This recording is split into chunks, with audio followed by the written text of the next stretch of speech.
આજે તો સવારમાં ચાલી ગયો વાડીને વાડીથી પરત ફરતો હતો. કોઈ પૂછતા નહીં રૂમાલ કેમ બાંધ્યો, કેમ કે અહીંયા બને છે રોડ. રોડ બનતો એટલે ધૂળ તો ઉડતી જ હોય.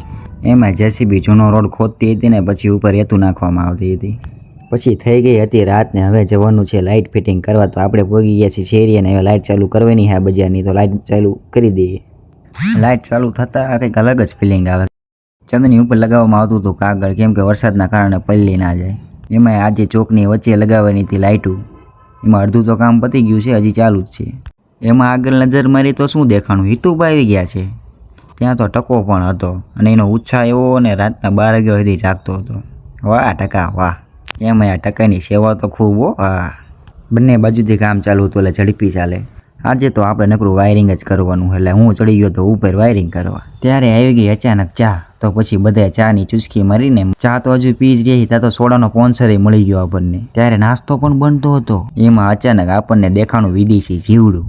કોઈને નામ તો નથી આવડતું પણ એનો આકાર ને એનું કામકાજ જોતા એવું લાગે છે આ છે બાઈનનું. આ બધા ફોરેસ્ટની તૈયારી કરે છે, એમને આ જીવડા નામ ના આવડતું.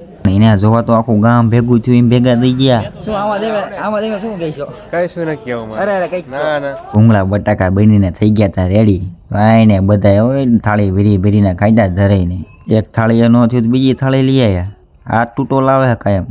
ના લાયક ઓછું ખાવ ઓછું. પછી નાસ્તો બાસ્તો કરીને કામ થઈ ગયું હતું પૂરું, તો બધા હવે ઘરે જાય છે. સારું, હું જાઉં.